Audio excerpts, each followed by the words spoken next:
Hello guys, ako po pala si Ken. Tawagin nyo na lang po akong Papa Ken dahil meron na rin po akong 2 anak at isang asawa. Ewan ko lang po sa iba kung ilan yung asawa nila. Biro lang po. For today's video, kaya ako ginawa talaga itong video na to ay para i-share sa inyo yung kwento ko. Sa ngayon ay nandito lang ako sa bahay at wala po akong trabaho. What? Wala po akong trabaho. I mean, hindi po walang trabaho. Dito po ako mismo, hindi po ako pumapasok sa trabaho para magtrabaho. Nandito po ako sa bahay para magtrabaho. Nandito po ako sa bahay para magtrabaho. Yan guys. Bali, nagsimula to nung pandemic na sinimulan kong magtinda ng mga paboritong pagkain tulad ng paboritong pagkain ng mga anak ko ng fried chicken. Bali ngayon guys, 4 years na at nag-start to ng pandemic. Hanggang ngayon ay ongoing pa rin yung pagtitinda ng fried chicken at nadagdagan ng pansit, sisig, tofu at iba pa. Ngayon guys, kaya ako gumawa ng video na to. Gusto ko na sabihin sa inyo guys na kung gusto nyo magsimula ng business, mas maganda kung simulan nyo doon sa mga gusto nyo na. Yung gusto nyo talagang gawin. Parang ako. Yung gusto ko talaga kasing gawin, yung magluto. Yung pagluto yung pamilya ko. Pero sa ngayon, pinagluluto ko na. Mas marami, mga customer na. Yan. Sa ngayon guys, tuturo ko sa inyo, ipapakita ko sa inyo kung paano ko kinakat yung fried chicken 10 to 10. Yan guys. Tara. Ito yung chicken guys. Siya nga pala guys. Meron na akong supplier na kinukunan nito kaya mas mura ko siya nakukuha. Isang buo talaga kinukuha ko tapos ako mismo yung naghihiwa. Yan guys. Tara. Tignan natin. Ito siya. Hiwain mo muna rito guys. Tapos, kain mo siya dito. Ayan. Dito mismo sa may buto. Ayan.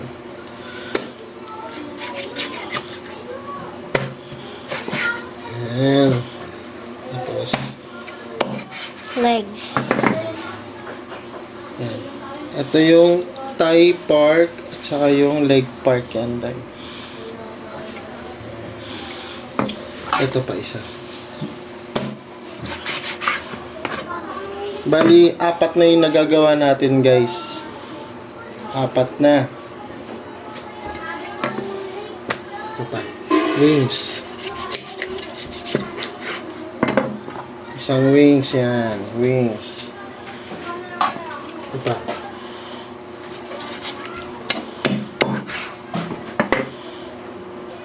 Dalawang wings. Bali, 6 na guys.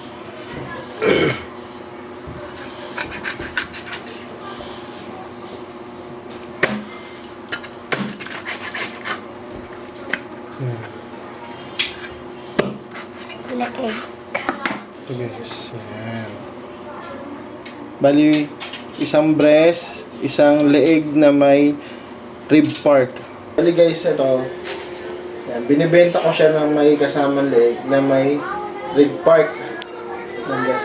Bali, kung mapapansin nyo guys, yung hiwa ko is parang Jollibee style, no? Actually ngayon sa Jollibee may rib part na eh. Dati wala namang rib part. Dahil nagtrabaho talaga ako sa Jollibee dati at wala akong nakitang rib part dati. Wings, thigh, legs, saka breast. Yan lang ang meron dati. Pero ngayon meron na silang rib part kung tawagan. Bali ito guys, plus 2, 8 na.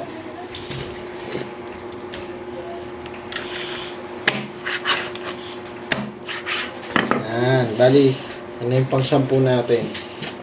Yan guys, sa 10 pieces, nabibenta ko siya ng halos 400. Binibenta ko siya ng 40 pesos each. Dito lang sa lugar namin. Dito ako nagtitinda sa lugar namin ngayon. At 4 years ko na itong ginagawa. Kung itatanong nyo kung okay naman ba ang kita? Yes, okay na okay ang kita. Nakakabayad ako ng mga bills, tubig, kuryente, wifi, Netflix. Yan, tapos nakakapag-ipon pa ako. Tapos, napoprovide ko yung pang-araw-araw na pagkain namin sa ganitong business na ginawa ko. Sa totoo lang, hindi ko naman talaga ginusto. Hindi ko ginusto na mag-business, na magtinda sa labas. Nangyari na lang lahat dahil sa pandemic. Kaya nagpapasalamat ako na hindi ko naman sinasabing sana buti nagka-pandemic. Pero sinasabi ko lang, buti na lang nagka-pandemic dahil yung talent na meron ako at yung gusto ko talagang gawin, yun yung nagawa ko. Yun yung na-execute ko para kumita ng pera. At ngayon, 4 years na, mas nagiging okay, mas nagiging maganda. Actually, ngayon, nakapagpundar na kami ng bahay, nakabili po kami ng bahay. Dahil, nasasabi ko dahil na rin doon sa pagtitinda ko. Dahil, sa totoo lang, nung nagtatrabaho ako, hindi ako ganun ka-manage humawak ng pera at ng oras ko. Dahil nung may trabaho ako, sa totoo lang guys, nung may trabaho ako, yung sinasahod ko pagdating niyan, ano na yan, mas mabilis ko yung gastusin, wala akong pakialam dahil alam ko meron pa akong sa susunod na sahod. Pero ngayon guys, dahil nakapag-start na ako ng business, syempre hindi natin alam kung anong meron bukas. Kung ano yung pwedeng mangyari. Kung kikita ka ba bukas o hindi. Kaya mas nagstitipid, mas nagmamanage ako ng kinikita ko araw-araw. Yan guys, siguro marami na ako nakwento. At yung naghahawak ng cellphone ay pinagpapawisan na talaga. Pagpakita ka.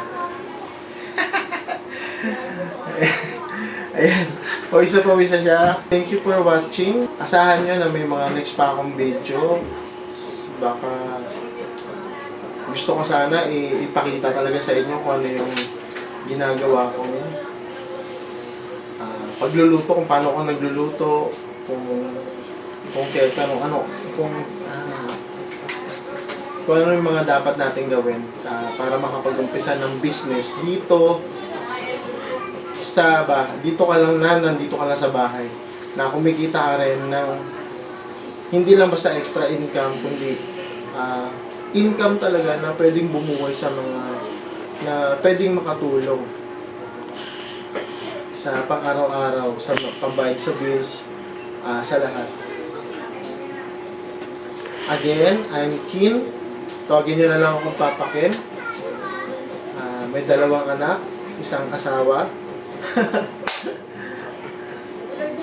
Sige, bye-bye. Thank you for watching.